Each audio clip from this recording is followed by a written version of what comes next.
श्री प्रकाश शुक्ला का जन्म 6 अक्टूबर 1973 को उत्तर प्रदेश के गोरखपुर जिले के मामखोर गांव में दशहरा के दिन हुआ था। उसका बचपन का नाम शिव प्रकाश शुक्ला था, लेकिन आगे चलकर वो श्री प्रकाश के नाम से फेमस हुआ। श्री प्रकाश शुक्ला 5 भाई बहनों में सबसे छोटा था, इसलिए घर में उसे सबसे ज्यादा दुलार मिला। उसके पिता राम समुद्र शुक्ला इंडियन एयरफोर्स में अधिकारी थे और रिटायरमेंट के बाद ए ग्रेड सरकारी ठेकेदार बन गए थे।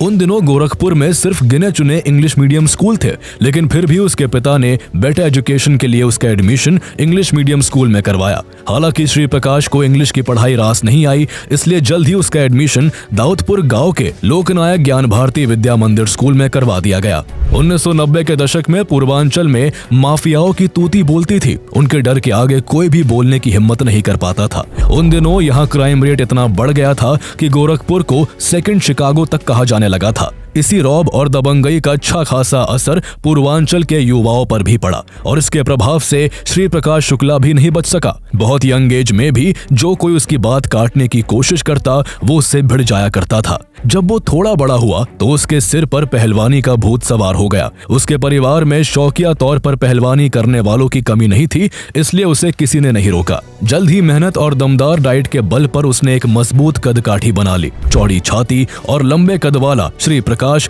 जल्द ही अखाड़ों में नाम कमाने लगा और कुछ ही समय में वो इलाके का एक नोटेबल रेसलर बन गया। अगर उसकी पहलवानी आगे भी ऐसे ही चलती रहती तो आज कहानी कुछ और होती, लेकिन साल 1993 में एक ऐसी घटना घटी जिसने उसकी जिंदगी को एक झटके में बदल कर रख दिया। साल 1993 में एक दिन जब श्री प्रकाश शुक्ला की बहन स्कूल से घर लौट रही थी तो गांव के ही एक लड़के राकेश तिवारी ने उसके साथ छेड़खानी कर दी। उसने घर आकर जब ये बात अपने पिता को बताई तो वो कुछ करने के बजाय उस लड़के की पुलिस से शिकायत करने की बात करने लगे, क्योंकि वो लड़का उस इलाके के बाहुबली नेता वीरेंद्र प्रताप शाही का आदमी था। लेकिन जब ये बात श्री प्रकाश शुक्ला को पता चली तो उसका पहलवानी खून उबाल मारने लगा। वो पूरे गाँव में राकेश तिवारी को ढूंढता रहा और जैसे ही उसे वो मिला श्री प्रकाश ने उसे पटक कर जमीन पर गिरा दिया और तब तक पीटता रहा जब तक उसकी मौत नहीं हो गई। केवल 20 साल की उम्र में पहला मर्डर करने के बाद ही श्री प्रकाश शुक्ला को पुलिस ढूंढने लगी। पुलिस के अलावा एक और शख्स था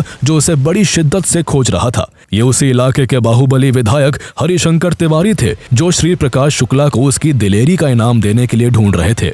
हरिशंकर तिवारी वीरेंद्र प्रताप शाही के कट्टर दुश्मन थे और उन्हें श्री प्रकाश शुक्ला अपने काम का आदमी लगा। इसलिए उन्हें जैसे ही श्री प्रकाश शुक्ला मिला उन्होंने उसे पुलिस की पकड़ से दूर रखने के लिए 4 महीने के लिए बैंकॉक भेज दिया ताकि मामला ठंडा पड़ जाए। लेकिन जब कुछ महीनों बाद श्री प्रकाश शुक्ला बैंकॉक से गोरखपुर लौटा तो वो और ज्यादा बेखौफ हो गया था। शुरू से ही उसका मन पढ़ाई में कम और रंगबाजी में ज्यादा लगता था, इसलिए अब उसने ठान लिया कि वो पूरे पूर्वांचल का नंबर 1 माफिया बनेगा। गोरखपुर नॉर्थ ईस्टर्न रेलवे का हेडक्वार्टर है और उस समय इस जोन में लखनऊ और वाराणसी के अलावा बिहार के समस्तीपुर और सोनपुर जैसे बड़े रेलवे स्टेशनों के भी टेंडर जारी होते थे।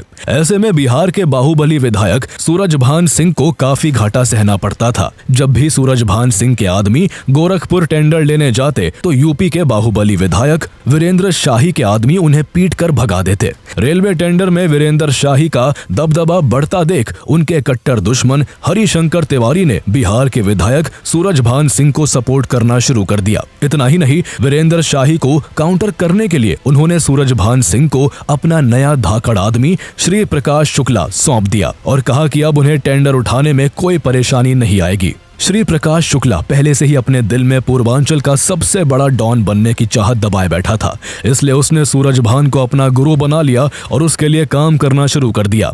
जल्दी ही उसकी दबंगई काम आई और सूरजभान सिंह को टेंडर मिलने लगे। श्री प्रकाश अपनी दबंगई से सूरजभान को टेंडर दिलवाता और बदले में सूरजभान श्री प्रकाश को कमीशन देते। खास बात यह थी कि कमीशन का पैसा भी श्री प्रकाश खुद नहीं रखता था, बल्कि सूरजभान सिंह के पास ही रखवा देता था। इस दौरान श्री प्रकाश ने खुद की पहचान बनाने के लिए सुपारी लेना भी शुरू कर दिया। वो लाखों रुपए की सुपारी लेकर बेझिझक किसी को भी मार देता। इसके साथ ही उसने ड्रग्स और लॉटरी जैसे धंधों में भी अपनी मसल पावर से अपनी धाक जमाई और बहुत कम समय में वो अपराध जगत में एक जाना पहचाना नाम बन गया। जैसे जैसे श्री प्रकाश का नाम बदमाशी में बढ़ा, उसके अय्याशी के शौक भी बढ़ते गए। वह बड़े बड़े होटलों में अपनी महफिलें जमाता, जहां शराब और शबाब दोनों का इंतजाम होता। महंगी कॉल गर्ल्स, महंगे मसाज पार्लर्स, गले में सोने की चेन और तेज भागने वाली कारें, ये सब उसकी लाइफस्टाइल का हिस्सा बन चुके थे। अब श्री प्रकाश खुद को फिल्मी डॉन समझने लगा था। वो अपने दोस्तों के बीच ढींगे हाँकता और उन्हें कहता कि वो अब इतना बड़ा माफिया बन चुका है कि हर रोज उसके टेलीफोन का ही खर्चा 5,000 रुपए होता है। हालांकि अंदर ही अंदर वो अपनी हकीकत जानता था। उसे पता था कि यूपी माफियाओं का गढ़ है और यहाँ ऐसे ऐसे दिग्गज हैं जो उसे महज एक नौसिखिया समझते हैं। वो समझ चुका था कि अगर उसे क्राइम की दुनिया में जमना है तो अपने से मजबूत खिलाड़ियों को चित करना होगा, ताकि जल्दी ही उसके नाम का भौकाल जम जाए। इसलिए उसने पहले सूरजभान से रेलवे ठेकों का पूरा खेल समझा और फिर अपना गैंग बनाकर गोरखपुर आ धमका। वो इतना शातिर था कि अपने गैंग में सिर्फ 3-4 भरोसेमंद लोग ही रखता था, ताकि कम लोग होने के कारण उसके बारे में लोगों के पास काफी कम इंफॉर्मेशन हो और कोई भी पुलिस से उसकी मुखबिरी ना कर पाए। उस दौर में लखनऊ में लॉटरी का कारोबार अपने चरम पर था। लखनऊ में शायद ही कोई चौराहा और मार्केट ऐसा था जहां लॉटरी के 2-4 स्टॉल ना लगते हो। लॉटरी के धंधे में कट का चलन भी था। कट का मतलब था ऐसे टिकट जिन पर सेल्स टैक्स की चोरी होती थी। दुकानदारों को ये टिकट फुल प्राइस वाले टिकट से सस्ते मिलते थे और उन्हें ज्यादा मुनाफा होता था। उस दौरान विवेक श्रीवास्तव नाम का शख्स इस धंधे में तेजी से बड़ा बन रहा था। श्री प्रकाश के दोस्त सत्तू पांडेय का एक करीबी रिश्तेदार R.K. तिवारी भी लॉटरी का काम करता था, लेकिन विवेक के कट के धंधे में आने से उसका बिजनेस ठप पड़ गया। इसलिए उसने विवेक को साइड करने के लिए श्री प्रकाश शुक्ला से मदद मांगी। श्री प्रकाश शुक्ला ने तुरंत विवेक श्रीवास्तव को फोन लगाया और धमकाया, लेकिन विवेक ने उससे डरने के बजाय उसे ही गंदी गंदी गालियां देकर फोन काट दिया।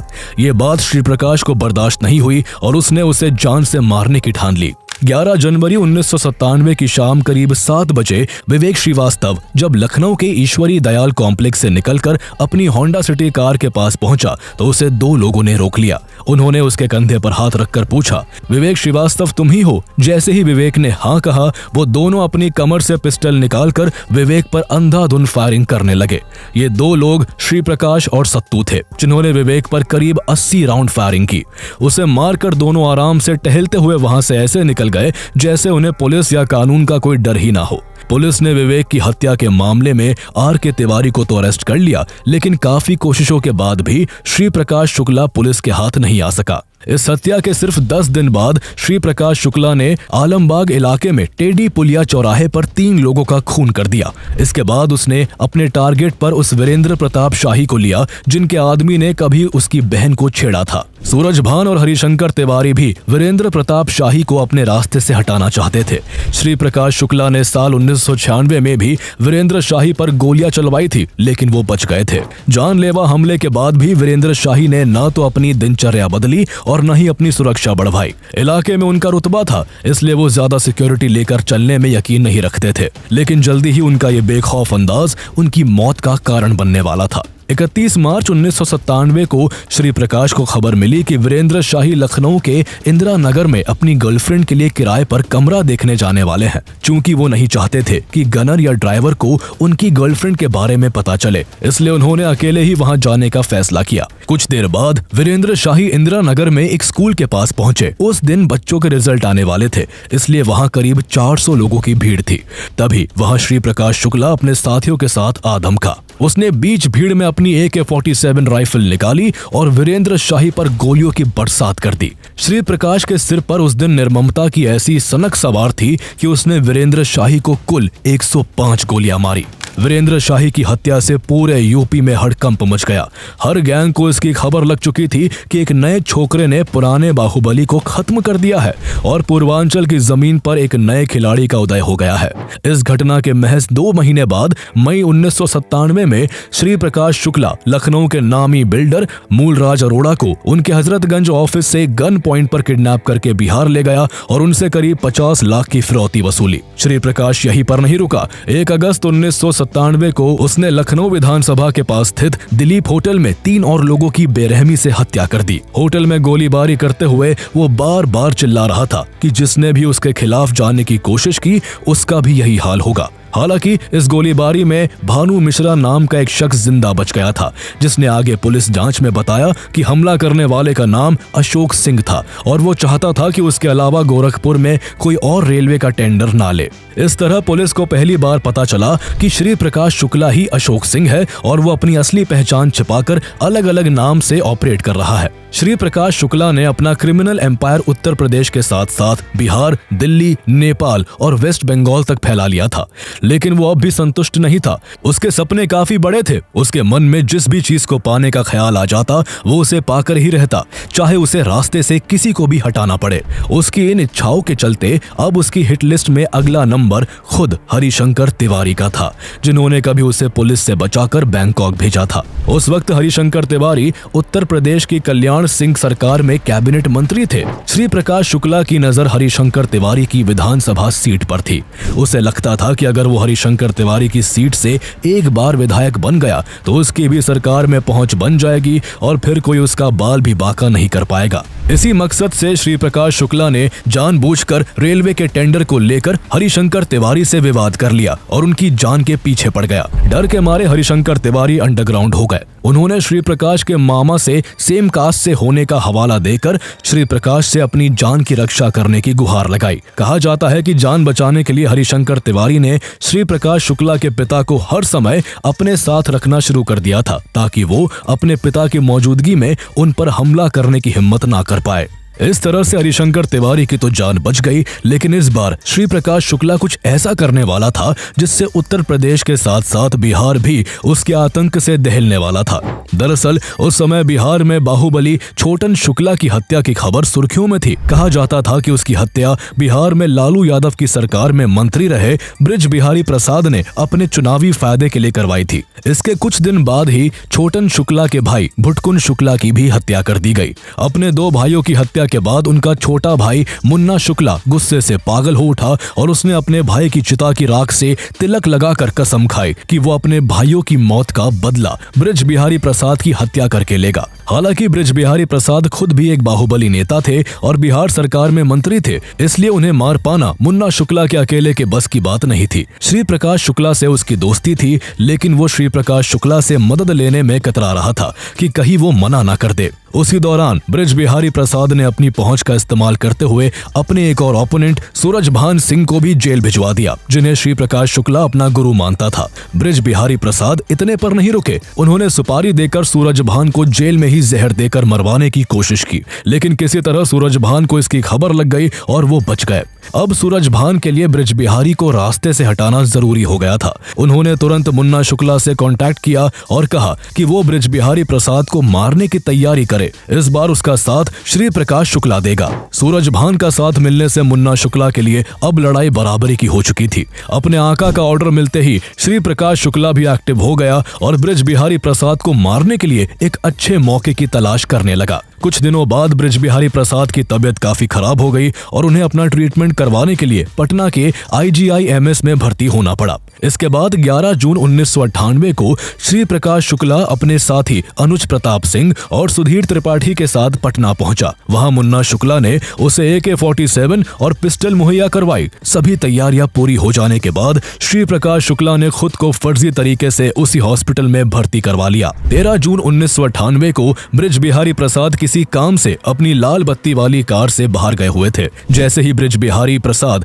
वापस हॉस्पिटल आए और गाड़ी से उतरकर IGIMS की ओर जाने लगे, श्री प्रकाश शुक्ला और उसके 3 साथियों ने उन पे ताबड़तोड़ गोलियां बरसाकर उनकी हत्या कर दी। भारी सुरक्षा के बीच एक मिनिस्टर की हत्या से पूरे बिहार में सनसनी मच गई। श्री प्रकाश पहले से ही यूपी पुलिस के निशाने पर था, लेकिन मंत्री ब्रिज बिहारी प्रसाद की हत्या के बाद अब बिहार पुलिस भी उसके पीछे लग गई। जैसे जैसे श्री प्रकाश शुक्ला के अपराध का ग्राफ बढ़ता गया, पुलिस की फाइलों में भी उसके गुनाहों के पन्ने मोटे होते चले गए। लेकिन हद तो तब हो गई जब उसने यूपी के sitting chief minister Kalyan Singh की हत्या की 6 करोड़ रुपए में सुपारी लेकर सनसनी फैला दी। इस खबर से पूरे प्रशासन के हाथ पांव फूल गए। मुख्यमंत्री कल्याण सिंह को भी जब अपनी सुपारी की बात पता चली तो वो भी बहुत बेचैन हो गए। उन्होंने फौरन IPS ऑफिसर अजय राज शर्मा को आदेश दिया कि कुछ भी करके श्री प्रकाश शुक्ला को पकड़ा जाए। इसके बाद श्री प्रकाश शुक्ला को पकड़ने के लिए IPS अजय राज शर्मा ने एक स्पेशल टास्क फोर्स तैयार की, जिसमें आईपीएस अधिकारी अरुण कुमार, सत्येंद्र वीर सिंह और राजेश पांडे जैसे जाबाज पुलिस अफसर शामिल थे। श्री प्रकाश शुक्ला को पकड़ने की कमान आईपीएस राजेश पांडे को सौंपी गई। उस समय यूपी एसटीएफ देश में ऐसी पहली यूनिट थी जिसे किसी एक अपराधी को एनकाउंटर करने के लिए बनाया गया था। एसटीएफ का अब एक ही मकसद था, श्री प्रकाश शुक्ला को जिंदा या फिर मुर्दा पकड़ना। इस दौरान एसटीएफ के सामने एक अजीब चुनौती थी। उनके पास श्री प्रकाश शुक्ला की एक भी फोटो नहीं थी। श्री प्रकाश शुक्ला ने ये खुली धमकी दे रखी थी कि जिस किसी ने भी उसकी फोटो पुलिस से शेयर की, उसकी वो 24 घंटे के अंदर जान ले लेगा। फोटो की तलाश में एसटीएफ ने श्री प्रकाश के बहनोई के घर छापा मारा। वहां उन्हें श्री प्रकाश की एक फटी पुरानी फोटो मिल गई जो उसकी भांजी के बर्थडे पर खींची गई थी। इस तरह पुलिस को पहली बार पता चला कि कई बड़ी बड़ी हस्तियों की जान लेने वाला श्री प्रकाश शुक्ला कैसा दिखता है। चूंकि श्री प्रकाश ने उसकी फोटो शेयर करने वाले को जान से मारने की धमकी दे रखी थी, इसलिए उसका बहनोई भी डरा हुआ था। एसटीएफ को फोटो अखबारों में छपवानी थी, लेकिन बहनोई के परिवार की सुरक्षा भी जरूरी थी। इसलिए एसटीएफ अधिकारियों ने उसकी फोटो को थोड़ा मॉडिफाई कर दिया ताकि श्री प्रकाश ये ना जान पाए कि पुलिस को फोटो कहां से हाथ लगी है। उसका हुलिया एक्टर सुनील शेट्टी से थोड़ा सा मिलता जुलता था, इसलिए पुलिस ने सुनील शेट्टी की फोटो की बॉडी पर श्री प्रकाश के चेहरे की फटी फोटो को लगाकर उसका एक स्केच तैयार करवाया। उस स्केच का कलर प्रिंट निकलवाकर उसे सारे पुलिस स्टेशनों में भेजा गया और अखबारों में छपवाया गया। जब श्री प्रकाश ने अखबार में अपनी फोटो देखी तो वो चौंक गया। उसने देखा कि फोटो में चेहरा तो उसी का है, लेकिन बॉडी किसी और की है। श्री प्रकाश शुक्ला की फोटो मिलने के बाद एसटीएफ उसे ढूंढने में जुट गई। अगस्त 1998 के आखिरी हफ्ते में पुलिस को पहली बड़ी लीड मिली। पता चला कि दिल्ली के वसंत कुंज में श्री प्रकाश ने किराए पर एक फ्लैट लिया है और फोन के जरिए वो अपना धंधा चला रहा है। श्री प्रकाश शुक्ला हमेशा ध्यान रखता था कि एक ही नंबर बार बार यूज ना करे, इसलिए उसने 14 सिम कार्ड ले रखे थे। सितंबर 1998 को उसने लखनऊ में 105 फ्लैट बनाने वाले बिल्डर से प्रति फ्लैट 50,000 रुपए की रंगदारी मांगी, लेकिन जब तक उसकी रंगदारी रंग लाती, इससे पहले ही इस कॉल की जानकारी पुलिस तक पहुंच गई। आमतौर पर श्री प्रकाश धमकी के बाद उस सिम को अगले कुछ दिन के लिए बंद कर देता था, लेकिन इस बार श्री प्रकाश बेखौफ होकर उसी सिम से लगातार कॉल करता रहा। यही उसकी सबसे बड़ी चूक बन गई, क्योंकि इस तरह पुलिस के लिए उसे ट्रैक करना आसान हो गया। एसटीएफ की टीम लगातार उसकी कॉल और उसकी लोकेशन पर निगरानी रख रही थी। 21 सितंबर को पुलिस के हाथ एक और जानकारी लगी। एसटीएफ को एक मुखबिर ने बताया कि श्री प्रकाश 22 सितंबर 1998 की सुबह 5:45 पर दिल्ली एयरपोर्ट से फ्लाइट से झारखंड के रांची जाने वाला है। श्री प्रकाश को पकड़ने के लिए एसटीएफ ने दिल्ली एयरपोर्ट की घेराबंदी कर ली, लेकिन वो किसी वजह से वहां नहीं पहुंच सका। मगर उसकी किस्मत की मेहरबानी ज्यादा देर तक नहीं चली। उसी दिन पुलिस को खबर मिली कि श्री प्रकाश अपनी प्रेमिका से मिलने गाजियाबाद जा रहा है। श्री प्रकाश शुक्ला की ये प्रेमिका कानपुर की रहने वाली थी, लेकिन उसने उसको रहने के लिए अलग से गाजियाबाद में किराए का रूम दिलवा रखा था। वो उससे मिलने अक्सर गाजियाबाद जाता था और जब वहां नहीं रहता था तो उससे फोन पर कई घंटों तक लगातार बात करता रहता था। लेकिन उसे कहां पता था कि उसकी प्रेमिका से घंटों फोन पर बात करना ही उसे उसकी मौत के करीब ले जाने वाला है। 22 सितंबर 1998 की दोपहर श्री प्रकाश शुक्ला अपनी गर्लफ्रेंड से मिलने अपने घर से गाजियाबाद की ओर निकला। उसका फोन अभी भी पुलिस के रेडार पर था। पुलिस को अंदाजा था कि वो जिस रास्ते से जा रहा है उसी रास्ते से वापसी भी करेगा, इसलिए उत्तर प्रदेश पुलिस की स्पेशल टास्क फोर्स बीच राह में अपना डेरा डालकर उसका बेसब्री से इंतजार करने लगी। दोपहर के करीब 1:30 बजे श्री प्रकाश अपनी नीली सीएलओ कार में अपने दो दोस्त अनुज प्रताप सिंह और सुधीर त्रिपाठी के साथ मोहन नगर फ्लाईओवर पर पहुंचा। जैसे ही उसकी गाड़ी मोहन नगर फ्लाईओवर पर चढ़ी, तभी एसटीएफ की गाड़ियां उसके पीछे लग गई। कुछ ही देर में श्री प्रकाश शुक्ला को भी शक हो गया कि उसके पीछे पुलिस है। उसने साइड मिरर में झांका और देखा कि उसके पीछे पुलिस की 5 गाड़ियां हैं। श्री प्रकाश को यह बात पता थी कि पुलिस उसके एनकाउंटर से भी गुरेज नहीं करेगी, लेकिन इसके बावजूद सरेंडर करने का ख्याल भी उसके जहन में नहीं आया। उल्टा उसने आईपीएस राजेश पांडे को फोन लगाया और उन्हें उनके पूरे परिवार सहित जान से मारने की धमकी देने लगा।